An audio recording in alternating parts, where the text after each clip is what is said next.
వ్యక్తికి సంబంధించింది కాదు విషయం అనేది. క్యారెక్టరిస్టిక్స్ని బట్టి, వ్యక్తిత్వపు లక్షణాలను బట్టి ఆలోచన చేసినప్పుడు పరిశుద్ధాత్మ వ్యక్తి అయి ఉన్నాడు అనేది వాస్తవం. ఆయన వ్యక్తి అయి ఉంటే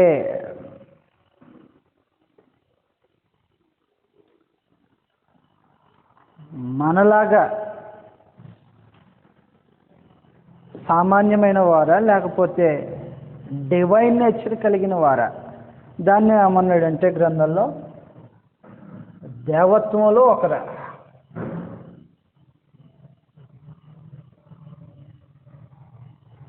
పరిశుద్ధాత్మ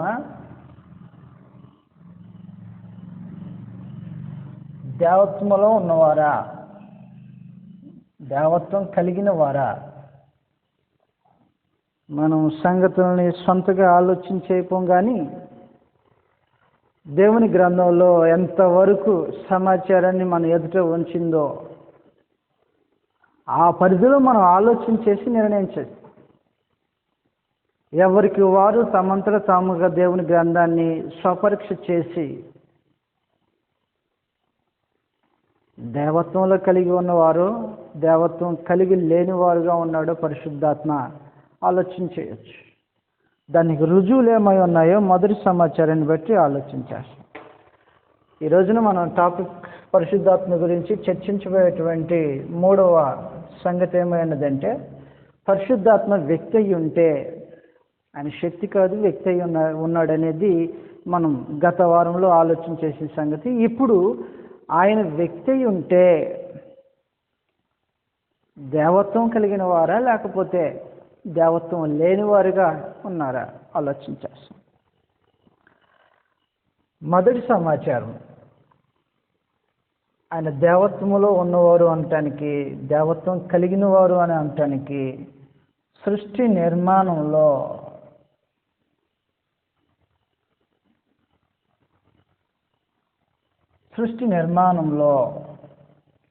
ఆయన ఇన్వాల్వ్మెంట్ని బట్టి, ఆయనకున్నటువంటి పాత్రను బట్టి, భాగస్వామ్యాన్ని బట్టి పరిశుద్ధాత్మ దేవత్వం కలిగిన వారు అనటానికి ఆధారాలు ఉన్నాయి.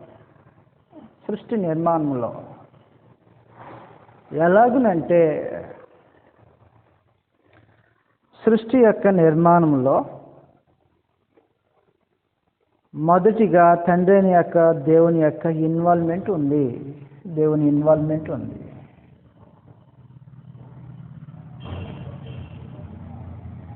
సృష్టి నిర్మాణం యొక్క భాగస్వామ్యాన్ని ఎవరెవరు తీసుకున్నారనేది గ్రంథం మనకు తెలియచేసిందో ఎలాగని ఆలోచన చేయొచ్చు. ఆదికాండంలో రాయబడిన సమాచారం ఈ విధంగా ఉంటుంది. ఆదికాండం 2వ అధ్యాయం 1వ వచనం నుంచి రాయబడిన సమాచారం ఈ విధంగా ఉంది. చదువుతాం. ఆదికాండం 2వ అధ్యాయం 1వ వచనం నుంచి, ఆకాశమును భూమియు వాటిలో ఉన్న సమస్త సమూహమును సంపూర్తి చేయబడింది. దేవుడు తాను చేసిన తన పని 7వ దినములోగా సంపూర్తి చేసి, తాను చేసిన తన పని ఎంతటి నుండి 7వ దినమున విశ్రమించెను అని చెప్పేసి దేవుని గురించి మాట్లాడుతూ ఉన్నాడు. 6 దినాలలో దేవుని ఏం జరిగిందో చెప్పుకుంటూ వస్తూ ఉన్నాడు. 7వ దినమున చేయుటకు ఏమీ మిగలుకోకుండా సంపూర్ణంగా చేయబడినటువంటి పనిని గురించి మాట్లాడుతూ ఉన్నాడు. విశ్రమించెను అని చెప్తా ఉన్నాడు దేవుని గురించి మాట్లాడు. దీన్ని రచయిత ఎక్కడ క్లియర్గా మెన్షన్ చేశాడంటే, నిర్గమకాండాన్ని చదివినప్పుడు సంగతులు అర్థమవుతాయి. నిర్గమకాండాన్ని చదివినప్పుడు నిర్గమకాండం 20వ అధ్యాయంలో ఈ సమాచారం దాఖలు చేయబడి ఉంటుంది.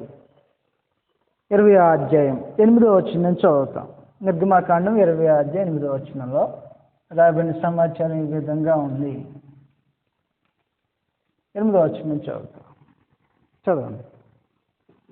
విశ్రాంతి దినమును పరిశుద్ధముగా ఆచరించుటకు జ్ఞాపకం ఉంచుకొనుము. 6 దినములు నువ్వు కష్టపడి నీ పని అంతయు చేయవాలి. 7వ దినము నీ దేవుడైన యెహోవాకు విశ్రాంతి దినము. విశ్రాంతి దినాన్ని గురించిన సంభాషణ గురించి మాట్లాడుతూ ఉన్నాడు. దానిలో నీవైనను, నీ కుమారుడైనను, నీ కుమార్తె అయినను, నీ దాసుడైనను, నీ దాసి అయినను, నీ పశువు అయినను, నీ ఇండ్లనున్న పరదేశి అయినను ఏ పనియూ చేయకూడదు.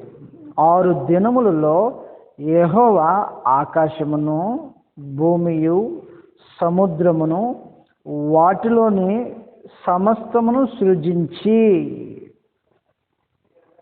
దేవుని యొక్క భాగస్వామ్యం ఎలాగునుందో సృష్టి నిర్మాణంలో ఆలోచించేస్తా ఉన్నా.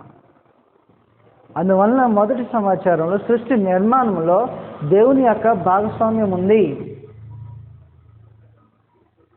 దేవుని భాగస్వామ్యం ఉంది అని రచయిత తాను మాట్లాడుతూ ఉన్నాడు. ఆ విషయానికి వస్తే అపోస్తలుడైన పౌలు కూడా మాట్లాడుతుంటాడు. అపోస్తలుల కార్యాల్లో ఈ సంగతులు రాయబడి ఉంటాయి. అపోస్తలుల కార్యాలు 17వ అధ్యాయం 24వ వచనం నుంచి రాయబడినటువంటి సమాచారం ఈ విధంగా ఉంటుంది. చదివేస్తాం. అపోస్తలుల కార్యాలు 17వ అధ్యాయం 24వ వచనంలో రాయబడినటువంటి సంగతులు ఈ విధంగా ఉన్నాయి. జగత్తును అందలి సమస్తమును నిర్మించిన దేవుడు తానే ఆకాశమునకును భూమికిని ప్రభు అయినందున అని వగైరా సంగతులు మాట్లాడుతూ ఉన్నప్పుడు జగత్తును అందలి సమస్తమును నిర్మించిన దేవుడు. దేవుని ఇన్వాల్వ్మెంట్ లేకోకుండా పోలా సృష్టి నిర్మాణంలో.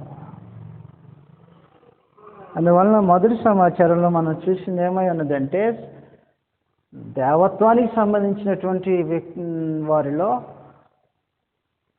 దాంట్లో ప్రత్యేకించి సృష్టి నిర్మాణం అనేటువంటి ఈ భాగంలో ఇది నరులు చేసేది కాదు. నరులు చేసే పని కాదు. మానవ అతీతమైనటువంటి వారి గురించి మాట్లాడుతూ ఉంది గ్రంథం. అందుట్లో ప్రత్యేకించి మొదటిగా తండ్రి అయిన దేవుని యొక్క ఇన్వాల్వ్మెంట్ గురించి ఆలోచించేస్తూ ఉన్నాం. ఆయన భాగస్వామ్యం ఏమై ఉన్నదో ఆలోచించేస్తాం. సృష్టి నిర్మాణంలో దేవుని పాత్ర ఎలాగునుందో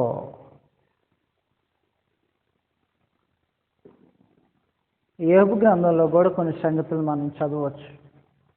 యోబు గ్రంథం 38వ అధ్యాయంలో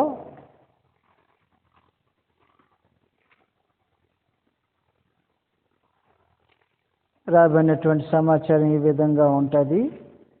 38వ అధ్యాయం మొదటి వచనం నుంచి చదువుతాం. యోబు గ్రంథం 38వ అధ్యాయం మొదటి వచనం నుంచి రాబడిన సమాచారం ఇది. అప్పుడు యెహోవా సుడిగాలిలో నుండి ఎలాగున యోబునకు ప్రత్యుత్తరం ఇచ్చింది. ఈ క్రమంలో మాట్లాడేటప్పుడు 4వ వచనంలో నేను భూమికి పునాదులు వేసినప్పుడు నువ్వు ఎక్కడ ఉంటివి అని చెప్పి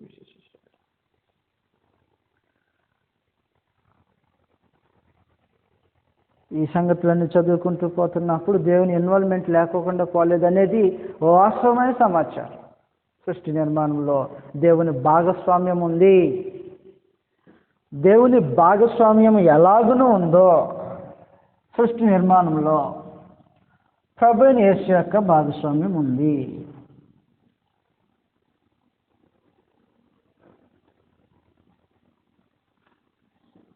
సృష్టి నిర్మాణంలో దేవుని భాగస్వామ్యం ఎలాగునుందో, ఆయన పాత్ర ఎలాగున ఉందో ప్రభువైన యేసు యొక్క భాగస్వామ్యం కానీ లేదా పాత్ర కానీ ఉంది అనేది గ్రంథం తెలియచేసే సమాచారం.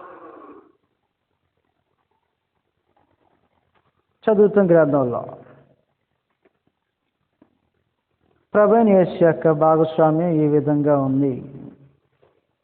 కొలస్సీ రాసిన పత్రిక 1వ అధ్యాయం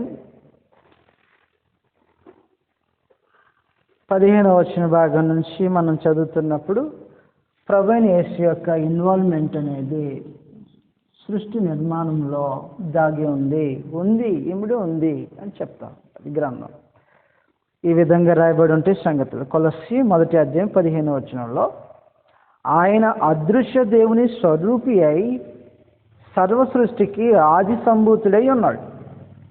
ఎలా అనగా ఆకాశమందున్నవియు భూమి అందున్నవియు దృశ్యమైనవి కానీ అదృశ్యమైనవి కానీ, అవి సింహాసనములైనను ప్రభుత్వములైనను ప్రధానులైనను అధికారములైనను సర్వమును ఆయన యందు సృజింపబడెను.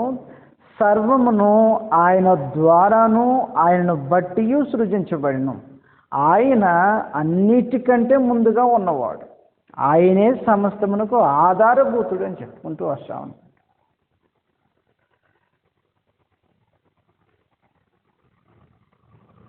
ఆకాశం అందున్నవైనను భూమి అందున్నవి ఏమి అదృశ్యమైనవైనను అదృశ్యమైనవైనను సమస్తముల గురించి మాట్లాడుతూ ఉన్నాం. అధికారములైనను ప్రభుత్వములైనను ఆయన లేకోకుండా కలగదు. ప్రభువైన యేసు యొక్క భాగస్వామ్యం అనేది సృష్టి నిర్మాణంలో ఉంది. అది అపోస్తలులు కోట్ చేసిన సంగతి. మనందరికీ తెలిసినట్టుగా యోహాను సువార్త మొదటి అధ్యాయం నుంచి మొదటి వచనం నుంచి చదివినప్పుడు సంగతులు ఈ విధంగా రాయబడి ఉంటాయి. ప్రభువైన యేసు యొక్క భాగస్వామ్యము, సృష్టి నిర్మాణంలో ప్రభువైన యేసు యొక్క భాగస్వామ్యం. ఇది దేవత్వానికి సంబంధించినటువంటి వారు చేసే పని.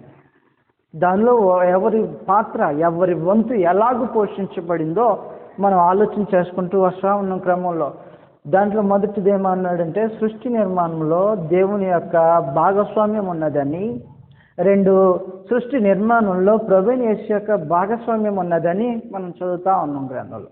యోహాను సువార్త మొదటి అధ్యాయం మొదటి వచనం నుంచి రాయబడిన సంగతులు ఇవి. ఆది యందు వాక్యం ఉండెను, వాక్యము దేవుని యొద్ద ఉండెను, వాక్యము దేవుడై ఉండెను, ఆయన ఆది యందు దేవుని యొద్ద ఉండెను, సమస్తమును ఆయన మూలముగా కలిగెను, కలిగి ఉన్నది ఏదియు ఆయన లేకోకుండా కలగదు. కలిగి ఉన్నది ఏదియు ఆయన లేకోకుండా కలగదు. లోకం ఆయన మూలంగా కలిగింది అని మాట్లాడుతూ ఉంది.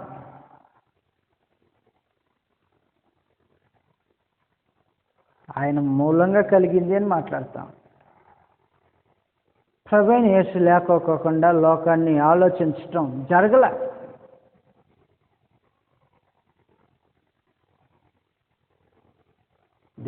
క్రీస్తు ప్రభు యొక్క ఇన్వాల్వ్మెంట్, భాగస్వామ్యం లేకోకుండా సృష్టి నిర్మాణం జరగలేదని చెప్తా ఉన్నాడు గ్రంథం.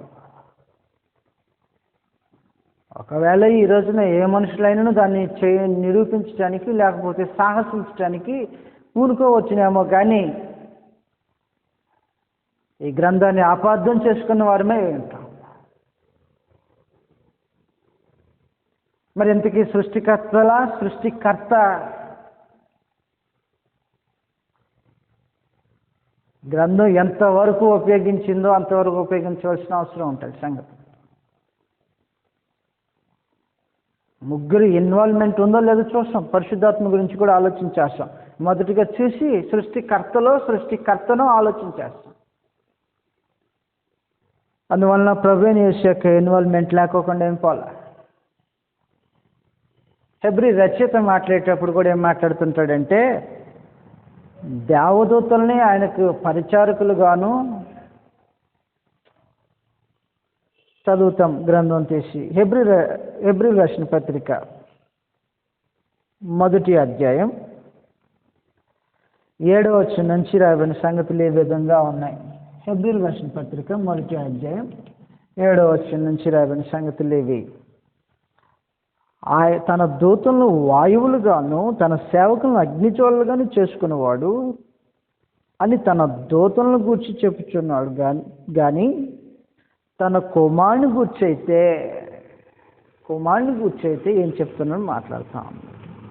ఆ క్రమంలో మాట్లాడేటప్పుడు 10వ వచనం చదివితే, మరియు ప్రభువా నీవు ఆది యందు భూమికి పునాది వేసితివి, ఆకాశములు కూడా నీ చేతి పనులే. ఒక సంగతి మాట్లాడతాం.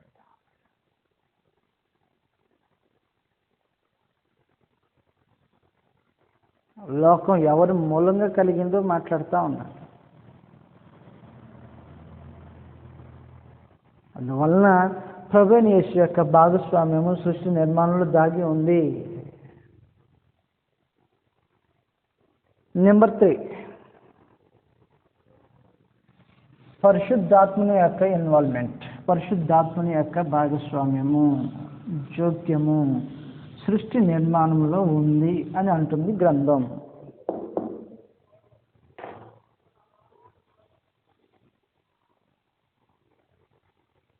ఆదికాండం పరిశుద్ధాత్మ యొక్క ఇన్వాల్వ్మెంట్ గురించి చూస్తాం.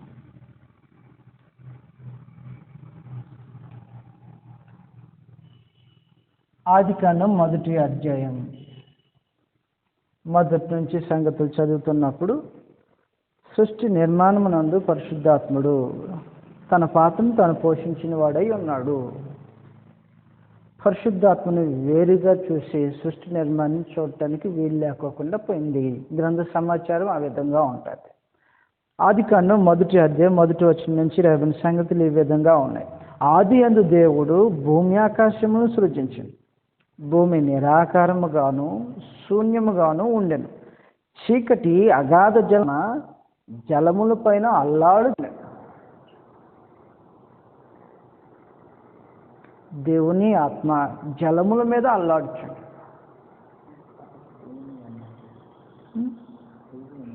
మీటింగ్ అయిపోయింది. దయతో చిన్న మిస్టేక్.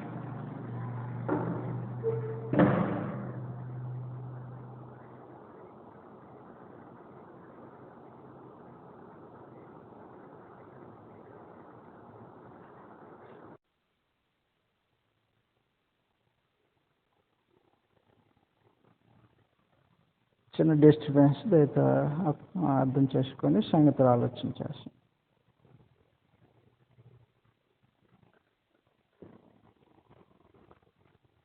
అందువలన సృష్టి నిర్మాణంలో పరిశుద్ధాత్మ యొక్క ఇన్వాల్వ్మెంట్ ఉంది. పరలోకమందున దేవుడు సృష్టి నిర్మాణాన్ని గురించి ఆలోచన చేస్తున్నప్పుడు, దానికి సంబంధించినటువంటి ఏర్పాట్లు చేస్తున్నప్పుడు, ప్రభువైన యేసుతో పాటు తన భాగస్వామ్యాన్ని పంచుకుంటున్నప్పుడు ఈ పరిశుద్ధాత్ముడు ఏం చేస్తున్నాడంటే సెపరేట్ చేస్తున్నాడు. దాన్ని ప్రవక్త ఏమన్నాడంటే తాను వేసే మెజర్మెంట్స్ తాను వేసుకుంటున్నాడని చెప్పాడు.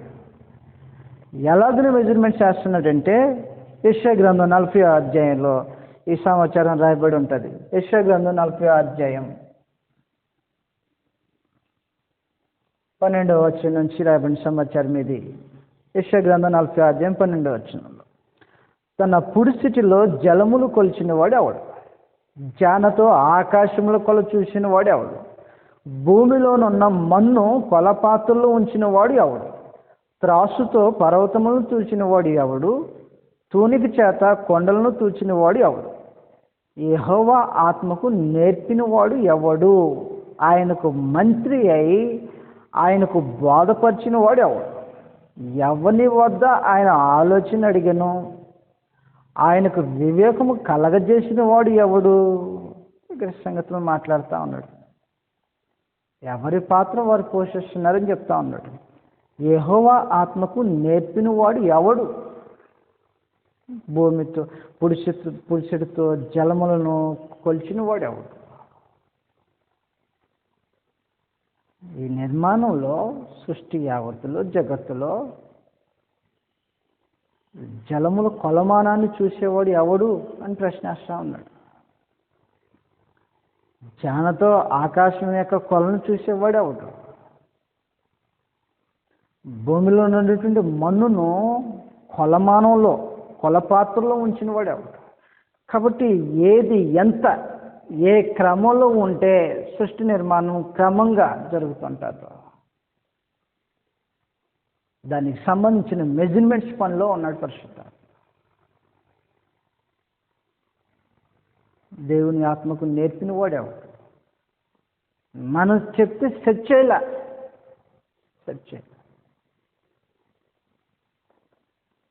వలన సృష్టి నిర్మాణంలో ఎవరు తమ తమ తమ పాత్రను పోషించుకుంటూ వస్తూ ఉన్నారు.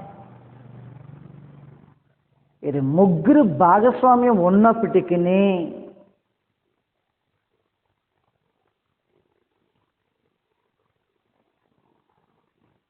ముగ్గురు యొక్క భాగస్వామ్యం ఉన్నప్పటికీ గ్రంథంలో సృష్టికర్త అని దేవునికి ఆపాదించి మాట్లాడటం జరుగుతాం. ముగ్గురు చేసే ముగ్గురు సృష్టికర్తలు అనొచ్చుగా, ఏమో గ్రంథం వల్ల.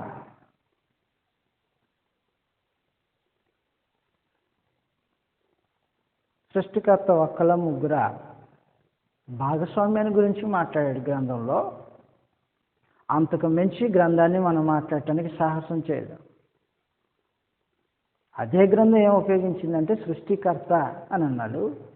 రోమిల దర్శనం పత్రిక 1వ అధ్యాయం మనం చదివినప్పుడు ఈ సంగతులు ఉంటాయి.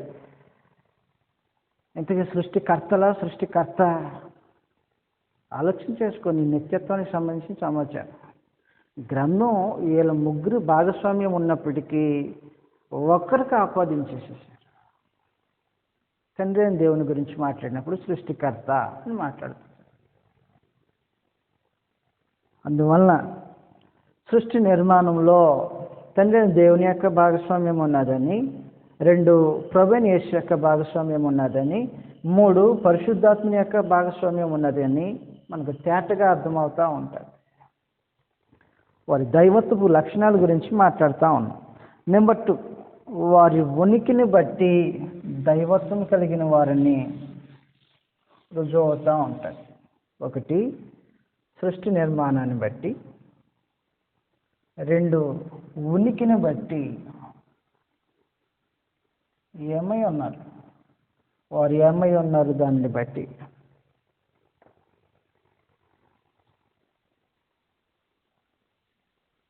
పరలోకమందున దేవుడైతే తను పరిచయం చేసుకునేటప్పుడు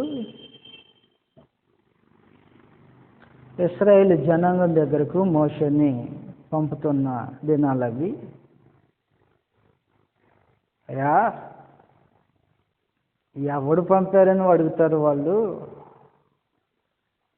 ఏమని చెప్పాలా అని మోషే అడిగితే, పరమదేవుడు తన గురించి తను ఏం చెప్పుకున్నాడంటే ఉన్నవాడని చెప్పు అని అన్నాడు. ఎటర్నిటీ, నిత్యత్వానికి సంబంధించిన మాట అది. చదివేస్తాం గ్రంథం తీసి. నిర్గమకాండం 3వ అధ్యాయం 14వ వచనంలో రాయబడిన సమాచారం ఈ విధంగా ఉంటుంది. నిర్గమకాండం 3వ అధ్యాయం 14వ వచనంలో రాబడినటువంటి సమాచారం ఈ విధంగా ఉంది. చదివేస్తాం. అందుకు దేవుడు, లేదంటే 13 నుంచి చదివి సంగతులు తేటగా అర్థమవుతూ ఉంటుంటాయి. మోషే చిత్తగించుము, నేను ఇశ్రాయేలు యొద్దకు వెళ్ళి వారిని చూసి మీ పితరుల దేవుడు మీ యొద్దకు నన్ను పంపినని వారితో చెప్పగా, వారు ఆయన పేరేమని అడిగిన ఎడల వారితో నేను ఏమి చెప్పవలనని దేవుణ్ణి అడిగాడు. ఇశ్రాయేల్ దగ్గరికి వెళ్ళి మీ దేవుడు నన్ను పంపించాడు, మీ పితరుల దేవుడు నన్ను పంపించాడంటే, పితరుల దేవుడు ఎవరు అని అడిగితే, ఆయన పేరేమిటి అని అడిగితే ఏం చెప్పాలని అడిగిన సందర్భంలో 14వ వచనం, అందుకు దేవుడు నేను ఉన్నవాడను. సామాన్యమైన అక్షరాలతో రాయలా, అది సాధారణమైనటువంటి అక్షరాలు రాసినటువంటి సైజులో రాయలా. There is something special.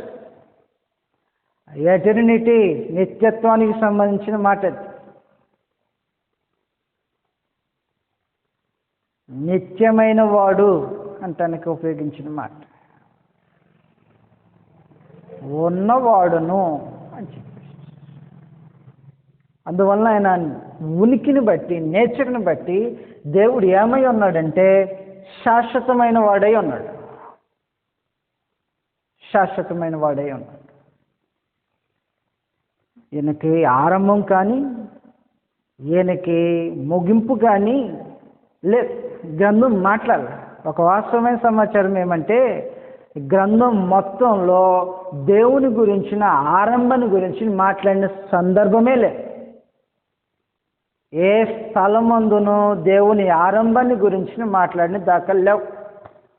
ఆదికాండంలో అనేకమైనటువంటి ప్రారంభాల గురించి మాట్లాడాడు. ఆయా ప్రారంభాల గురించి మాట్లాడుకుంటూ వచ్చాడే కానీ దేవుని ప్రారంభాలని గురించి మాట్లాడినవాడు కాదు. ప్రవక్తలు కానీ క్రొత్త నిబంధన ఉన్నటువంటి రచయితలు కానీ అపోస్తులు కానీ దేవుని ప్రారంభాన్ని గురించి మాట్లాడిన వారు కారు. ఆయన ప్రారంభానికి సంబంధించిన సమాచారం చెప్పడానికి కాదు గ్రంథం రాసి. ఆ మాటకు వస్తే ప్రారంభం లేనివాడు అని అన్నాను. నిత్యత్వమైన వాడు, నిత్యమైన వాడు. ఏబు గ్రంథంలో రాయబడిన సమాచారం ఈ విధంగా ఉంటుంది. ఏబు గ్రంథం 36వ అధ్యాయం 36వ అధ్యాయంలో మరో సమాచారం దాఖలు చేయబడి ఉంటుంది. ఏబు గ్రంథం 36వ అధ్యాయం 26వ వచనం నుంచి మనం చదువుతూ ఉంటాం. ఆలోచించుము, దేవుడు మహోన్నతుడు, మనము ఆయనను ఎరుగము, ఆయన సంవత్సరముల సంఖ్య మితిలేనిది. ఏ మనుషుడును ఆయన సంవత్సరంలో లెక్కించలేడు, లెక్కించటానికి వల్లపడదు.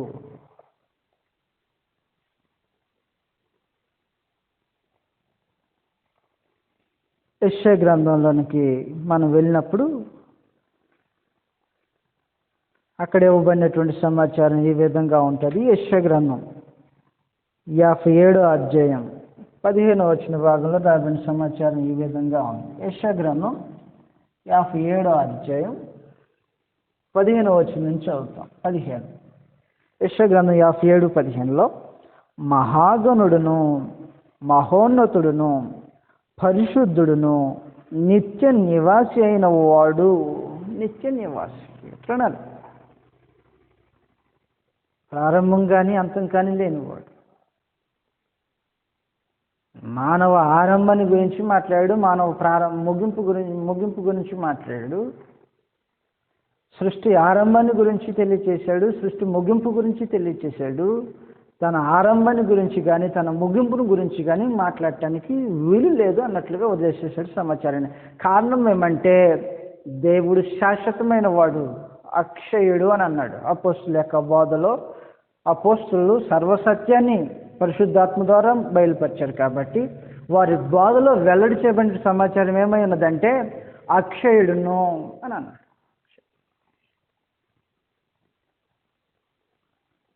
అమరత్వం కలిగిన వాడు అంటాడు. 1 తిమోతి రాసిన పత్రిక 6వ అధ్యాయం మనం చదివినప్పుడు. అందువలన అపోస్తులు దేవుడు ఏమై ఉన్నాడో తెలియచేసాడు. శాశ్వతమైన వాడు. దేవుడు ఎలాగున శాశ్వతమైన వాడని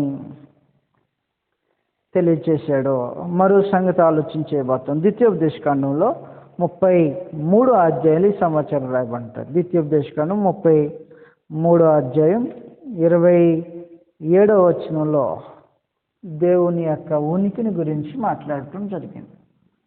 ద్వితీయోపదేశకాండం 37వ అధ్యాయం 27వ వచన భాగంలో రాబడిన సమాచారం ఇది. శాశ్వతుడైన దేవుడు నీకు నివాస స్థలము, నిత్యముగా నుండి బాహువులు నీ క్రింద నుండును అని వగైరే సంగతులు మాట్లాడేటప్పుడు శాశ్వతుడైన దేవుడు,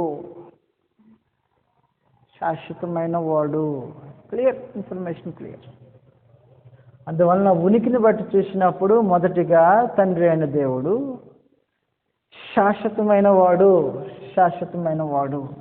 ఆయన ఉనికి శాశ్వతమైనది.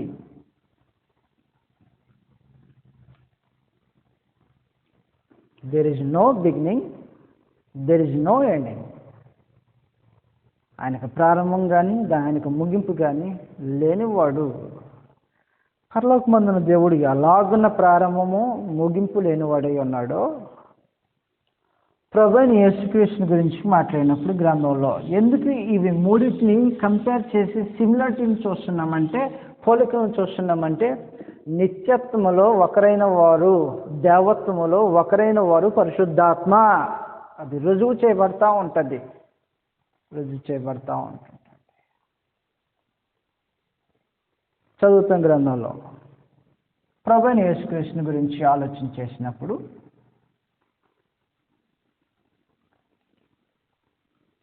రాబడినటువంటి సమాచారం ఈ విధంగా ఉంది.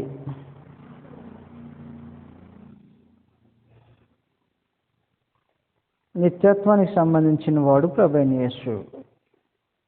యోహాను సువార్త, లోకం పుట్టక మునిపే ఉన్నవాడు ప్రభువైన యేసు. యోహాను సువార్త 17వ అధ్యాయం 3వ వచనం నుంచి లేదా 5వ వచనం నుంచి చదువుతాం. సంగతులు ఈ విధంగా రాయబడి ఉంటాయి. యోహాను సువార్త 17వ అధ్యాయం 5వ వచనంలో, తండ్రి, లోకము పుట్టక మునుపు నీ యొద్ద నాకు ఏ మహిమై ఉండెనో.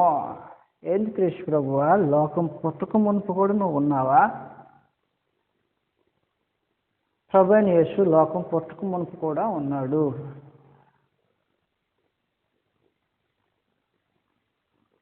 ఎక్కడున్నాడు? ఎలాగనున్నాడు?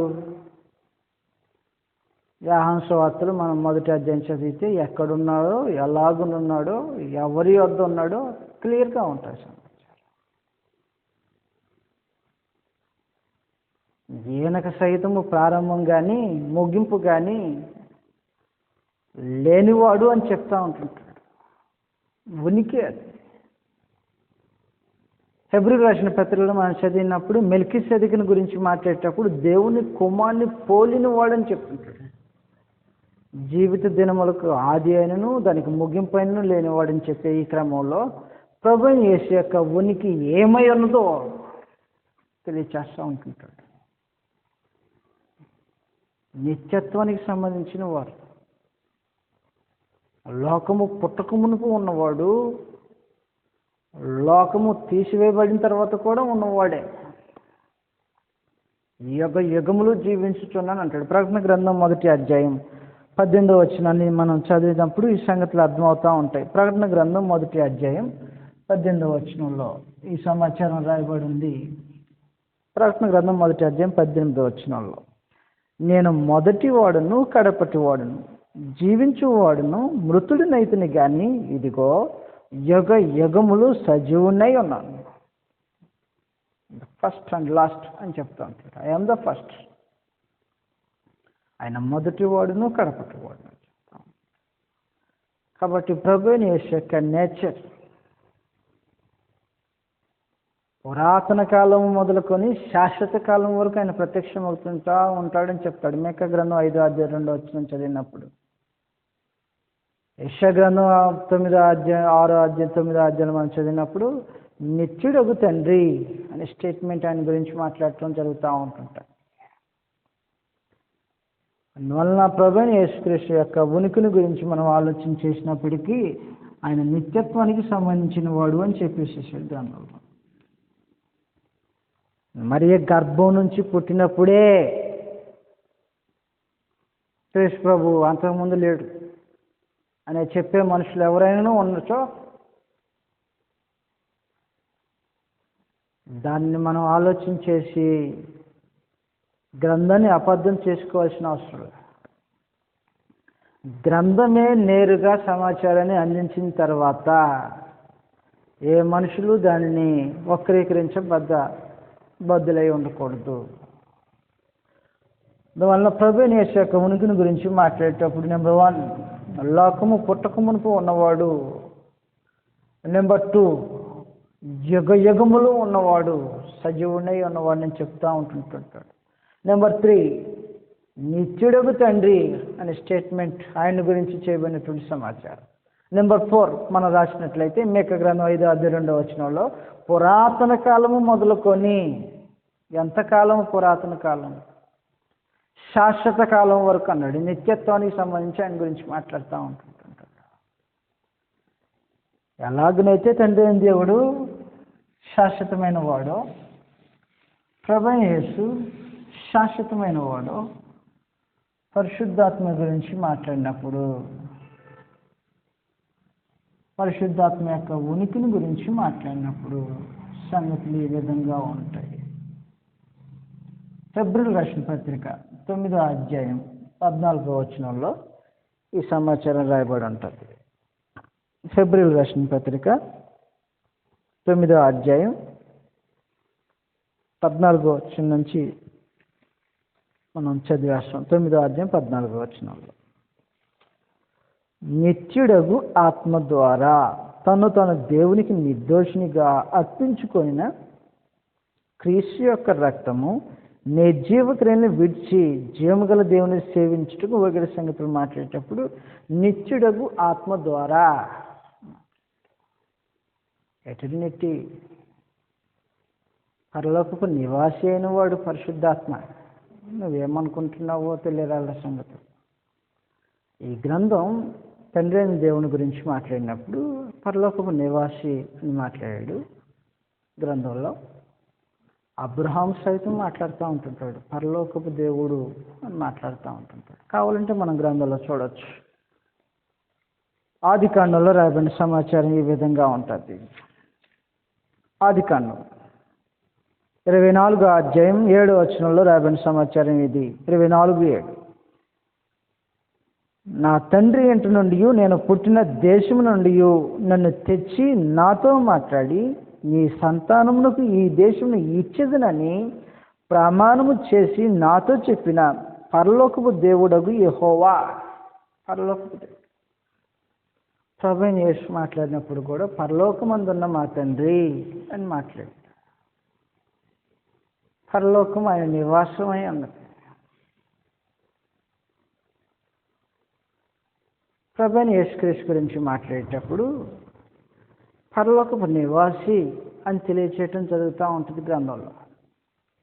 పరలోకము నుండి దిగి వచ్చిన వాడే తప్ప అని మాట్లాడే క్రమంలో కానీ అపోస్తలుల కార్యాల గ్రంథంలో అంతవరకు యేసు పరలోక నివాసి అయి ఉండుట ఆవశ్యకమనే సంగతులు తెలియచేసినప్పుడు కానీ ప్రభువైన యేసు ఆయన ఉన్నటువంటి స్థలం, ఆయన నివాస స్థలం పరలోకం అనేది వాస్తవమై ఉన్నది. అపోస్తలుల కార్యాల్లో ఈ సంగతులు రాయబడి ఉంటే చదువుతాం. అపోస్తలుల కార్యాలు 3వ అధ్యాయం 21వ వచన భాగం నుంచి రాయబడిన సంగతులు ఇవి. అన్నిటికీ కుదురుబాటు కాలములు వచ్చునని దేవుడు ఆది నుండి తన పరిశుద్ధ ప్రవక్తల నోట పలికించిన అంతవరకు యేసు పరలోక నివాసి అయ్యుండుట ఆవశ్యకము అని మాట్లాడాడు. అపోస్తలుల కార్యాలు 3వ అధ్యాయం 21వ వచనంలో వారి నివాసాలను గురించి మాట్లాడినప్పుడు కూడా తండ్రి అయిన దేవుడు పరలోకపు నివాసి అని, 2 ప్రభువైన యేసు పరలోకపు సంబంధి అయిన వాడని, పరలోకపు నివాసి అని, నెంబర్ 3 పరిశుద్ధాత్మ గురించి కూడా మాట్లాడినప్పుడు ఆయన నివాసం కూడా అదేనని మాట్లాడాడు గ్రంథంలో. పేతురు రాసిన పత్రికలో ఈ సంగతులు రాయబడి ఉంటాయి. పేతురు రాసిన మొదటి పత్రిక 1వ అధ్యాయం 12వ వచనంలో సమాచారం రాయబడి ఉంటుంది. చదువుతాం. 1వ అధ్యాయం 12వ వచనంలో, పరలోకం నుండి పంపబడిన పరిశుద్ధాత్మ వలన మీకు సువార్త ప్రకటించిన వారి ద్వారా, పరలోకం నుండి పంపబడిన పరిశుద్ధాత్మ వలన, ఈ పరిశుద్ధాత్మ సహితము ఈయన సహితము ఏ స్థలపు నివాసి అయి ఉన్నాడో గ్రంథం పేటగా మాట్లాడుతూ ఉంది. కాబట్టి వారి ఉనికిని బట్టి చేసినప్పుడు శాశ్వతమైన నిత్యులు అని చెప్పేసేసాడు. తండ్రి అయిన దేవుడు నిత్యమైన వాడు, శాశ్వతమైన వాడు. ప్రభువైన యేసు శాశ్వతమైన వాడు. పరిశుద్ధాత్మ గురించి మాట్లాడినప్పుడు నిత్యుడగు ఆత్మ అన్నాడు. శాశ్వతమైన వాడి యొక్క ఉనికిని గురించి మాట్లాడాడు. వారి నివాస స్థలాన్ని గురించి మాట్లాడినప్పుడు కూడా పరలోకపు నివాసులుగా మాట్లాడు గ్రంథంలో. నెంబర్ 3 వారి దేవత్వ లక్షణాల గురించి రుజువులు ఆలోచన చేసేటప్పుడు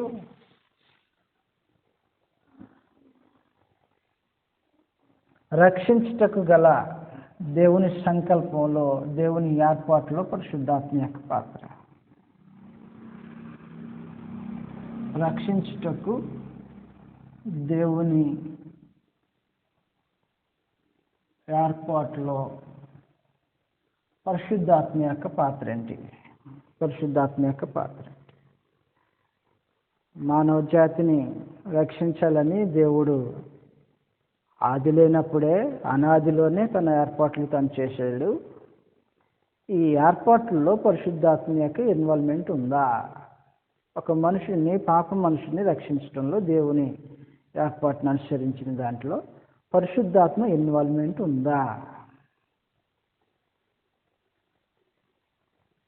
నమ్మి బాప్తిసం పొందినవాడు రక్షించబడును అన్నాడు. ఈ బాప్తిసం అనే దానితో పరిశుద్ధాత్మని భాగస్వామ్యం లేకోకుండా వేరుగా చూసి రక్షణని ఆలోచన చేసి ప్రవేశపెట్టిన వాడు కాదు దేవుడు. మత్తయి సువార్తలో ఈ సంగతులు రాయబడి ఉంటాయి. మత్తయి సువార్త 28వ అధ్యాయంలో 19వ వచన భాగం నుంచి మనం చదివినప్పుడు ఈ సంగతులు రాయబడి ఉంటాయి. మత్తయి సువార్త 28వ అధ్యాయం 19వ వచనంలో రక్షించుటకు దేవుని ఏర్పాటులో పరిశుద్ధాత్ముడు తన పాత్రలను తను పోషిస్తున్నాడు. ఆ పాత్ర ఇవ్వబడింది. మత్తయి సువార్త 28వ అధ్యాయం 19వ వచనంలో కాబట్టి మీరు వెళ్ళి సమస్త జనులను శిష్యులుగా చేయండి. తండ్రి యొక్కయు నెంబర్ 1, కుమారుని యొక్కయు నెంబర్ 2, పరిశుద్ధాత్మ యొక్కయు నామములోనికి నెంబర్ 3. ఏ అధికారంలోనికి బాప్తిసం పొందాలో గ్రంథంలో క్లియర్గా ఉంది. ముగ్గురు ఇన్వాల్వ్మెంట్ లేకోకుండా ఏమీ లేకుండా పోవాలి. ఆ మాటకు వచ్చినప్పుడు బాప్తిసం తీసుకునేవాడు పరిశుద్ధాత్మని గురించినటువంటి సరిపోయిన అవగాహన లేకపోతే ఆ బాప్తిసం చెల్లుబాటు అయ్యేది కాదు అని మాట్లాడాడు. మనందరికీ తెలిసినట్టుగా అపోస్తుల కార్యాలు 19వ అధ్యాయంలో పరిశుద్ధాత్మ గురించి మీరు విన్నారంటే అసలు ఆయన సంగతే మాకు తెలియదంటారు. చదివేసిన గ్రంథంలో అపోస్తుల కార్యాలు 19వ అధ్యాయంలో అపోస్తలుడైన పౌలు కొరింథీలో పరిసర ప్రాంతాల్లో తిరుగుతున్నప్పుడు జరుగుతున్నటువంటి సమాచారం అది. 2వ వచనంలో వారు మొదటి నుంచి చదువుతాం. శిష్యులను చేసి మీరు విశ్వసించినప్పుడు పరిశుద్ధాత్మను పొందితిరా అని వారిని అడగగా వారు పరిశుద్ధాత్ముడు ఉన్నాడన్న సంగతియే మేము వినలేదని చెప్పారు. పర్లేదులే, ఇప్పుడు వింటున్నారు కదా పరిశుద్ధాత్ముడి సంగతి. అలా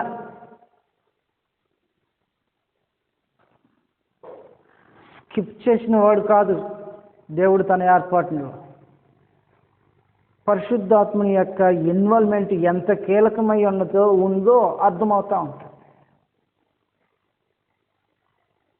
చల్లని బాప్తిసం కింద పరిగణించబడింది పరిశుద్ధాత్ముడు అనే సంగతే తెలియకపోతే. అందువలన పరిశుద్ధాత్ముడు ఏం చేస్తుంటాడంటే పునర్జన్మ సంబంధమైన స్నానము ద్వారా పరిశుద్ధాత్మ వారికి నూతన స్వభావం దయచేస్తాం. తీతుకు రాసిన పత్రికలు మనం చదివినప్పుడు అర్థమవుతూ ఉంటుంటాయి.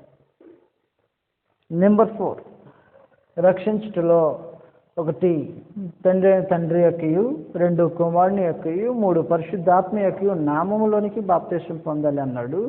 పరిశుద్ధాత్మ యొక్క ఇన్వాల్వ్మెంట్ లేకోకుండా ఏ మనుషుడైనను బాప్తిసం పొందితే ఆయన గురించిన సంగతులు ఎరగకోకుండా ఆయన అధికారంలోనికి రాకోకుండా మనుషుడు బాప్తిసం పొందితే అది దేవుడు అంగీకరించేది కాదు. కాబట్టి రక్షించుటలో దేవుని ఏర్పాటు ఏమై ఉన్నదో దాంట్లో పరిశుద్ధాత్మని యొక్క పాత్ర సహితము ఉన్నది అంటానికి గ్రంథం నుంచి ఆధారాలు చూస్తూ ఉన్నాం.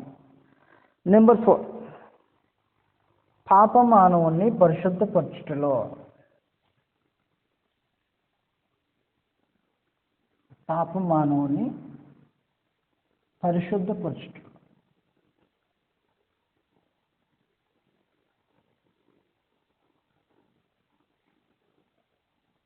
తండ్రి దేవుని జోక్యం ఉంది. 2 ప్రభువైన యేసుక్రీస్తు యొక్క జోక్యం ఉంది. 3 పరిశుద్ధాత్మ యొక్క జోక్యం కూడా ఉంది. సంగతులు కొంచెం తొందరగా చేసి ముగించేపోతాం. నెంబర్ 1 తండ్రి అయిన జోక్యం ఎలాగనా ఉంది. గ్రంథం నుంచి చదువుతాం. కొలస్సీ రాసిన పత్రిక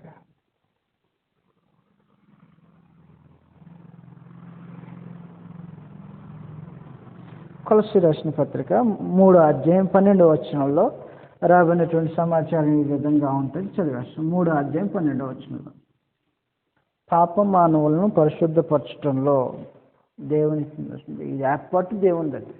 ఎఫెసీ రాసిన పత్రిక 1:4 నుంచి మనం చదివినను తను ఎదుట పరిశుద్ధులను నిర్దోషులుగా నిలవబెట్టుకొనవలెనని ప్రభువైన యేసుక్రీస్తునందు క్రీస్తు యేసునందు మనం ముందుగానే ఏర్పరచుకొని అని చెప్తా ఉంటాడు, పరిశుద్ధులను. కాబట్టి సంకల్పంలో మానవ జాతిని పరిశుద్ధపరచాలి అనేది దేవుని యొక్క జోక్యం ఉంది. కొలస్సీ రాసిన పత్రిక 3:12 కాగా దేవుని చేత ఏర్పరచబడిన వారిను పరిశుద్ధులను ప్రియులైన వారికి తగినట్టు మీరు జాలిగల మనుషులు వగైరే సంగతులు మాట్లాడుకుంటూ వచ్చేసాడు. దేవుని చేత ఏర్పరచబడిన వారును పరిశుద్ధులను అని చెప్పుకుంటూ వచ్చేవాడు. దేవుని సొత్తైన జనం.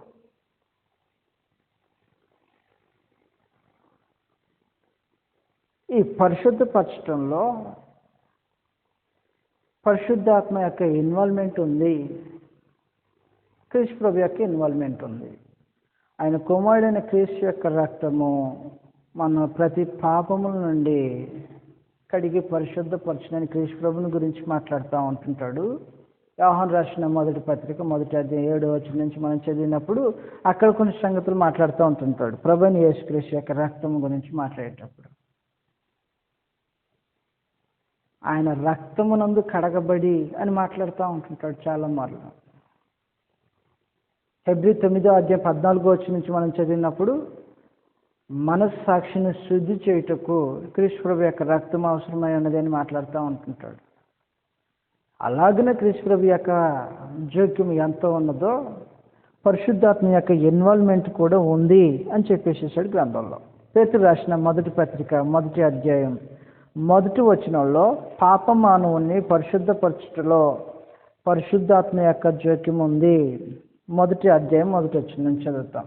పేతురు రాసిన మొదటి పత్రిక 1:1 భాగం నుంచి. యేసుక్రీస్తు అపోస్తులుడైన పేతురు తండ్రి అయిన దేవుని భవిష్యత్తు జ్ఞానమును బట్టి ఆత్మ వలన పరిశుద్ధత పొందిన వారై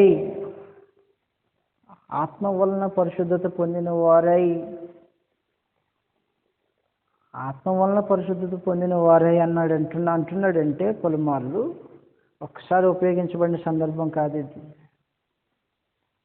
పరిశుద్ధాత్మ యొక్క జోక్యం లేకోకుండా పరిశుద్ధపరచుటలో పాపమానవుని పరిశుద్ధపరచుటలో. కేస్ నెంబర్ 2 దెస్సలోనికి రాసిన 2వ పత్రిక. అపోస్తలుడైన పౌలు దెస్సలోనికి రాసిన 2వ పత్రిక 2వ అధ్యాయంలో కూడా కొన్ని సంగతులు మనం చూడబోతాం. దెస్సలోనికి రాసిన 2వ పత్రిక 2వ అధ్యాయం 13 నుంచి.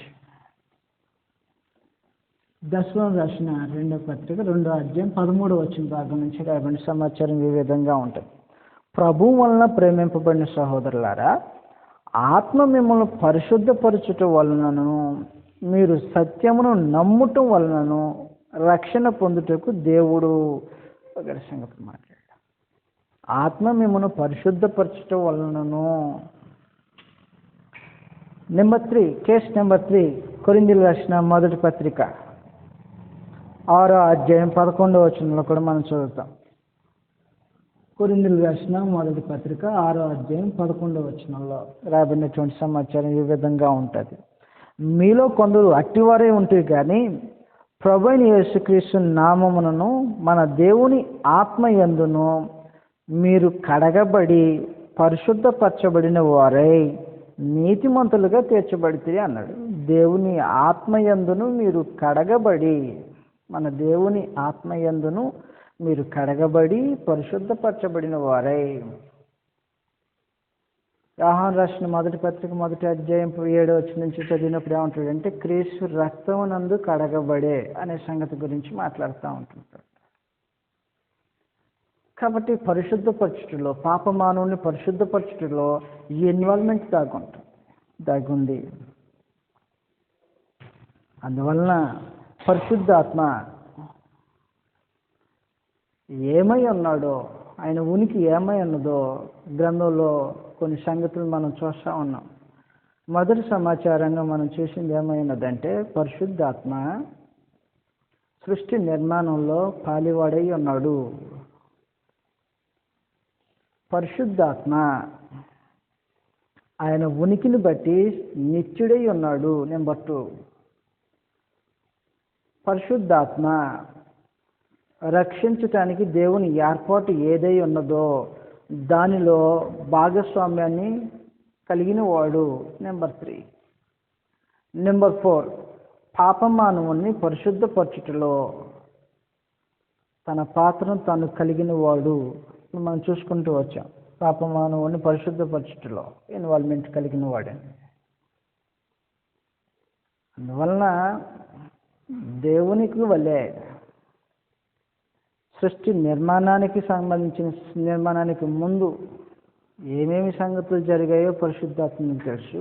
ఆయన వల్ల పరిశుద్ధాత్మ ప్రేరణ వలన ఏ మనుషుడును ఊహను బట్టి చెప్పడం వలన లేఖనంలో ఏ ప్రవచనం పుట్టలేదు కదని చెప్పేటప్పుడు దేవుని మూలంగా పరిశుద్ధాత్మ ప్రేరణ వలన సంగతులు రాయబడ్డాయి అన్నాడంటే సృష్టికి ముందు ఏం జరిగిందో పరిశుద్ధాత్ముడికి తెలుసు.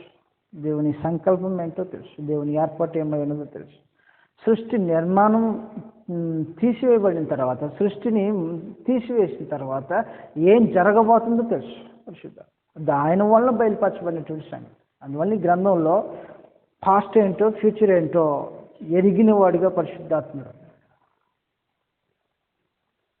వీటన్నిటిని బట్టి ఆలోచన చేసినప్పుడు దేవత్వానికి సంబంధించినటువంటి లక్షణాలు కలవాడై ఉన్నాడు అనేది వాస్తవమైన సమాచారం.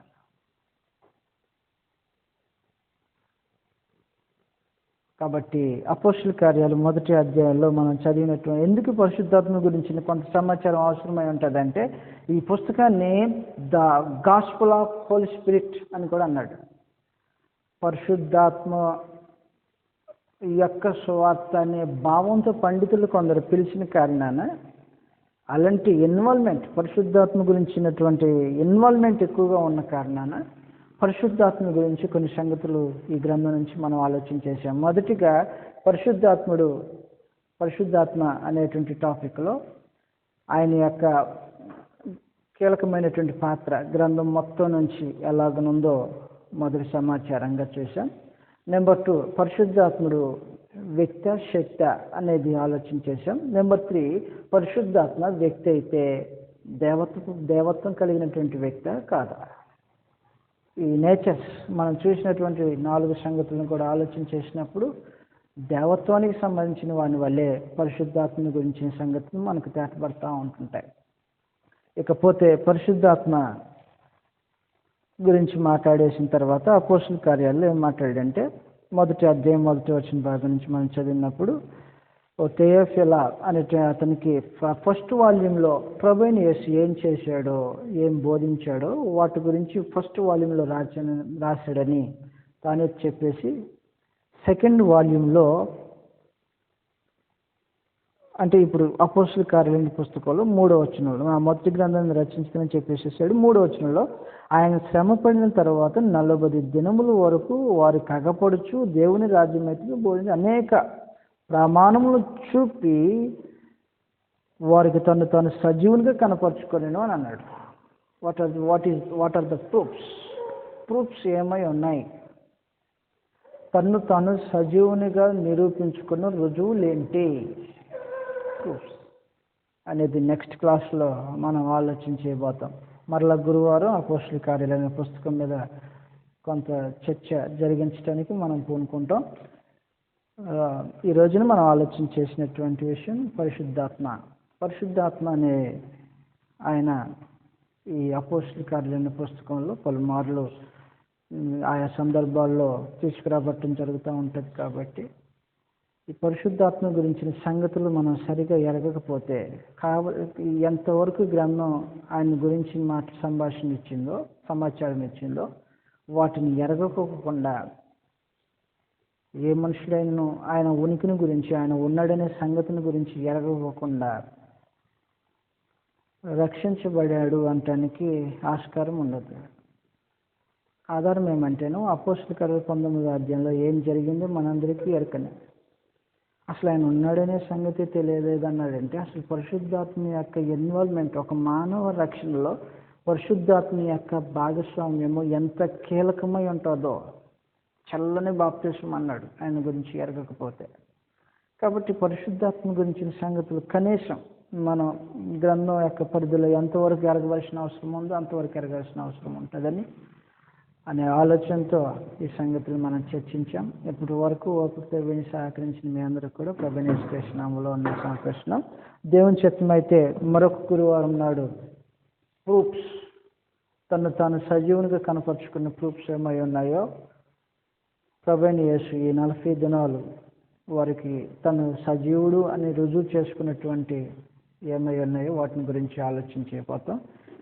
అందరికీ వందనాలు.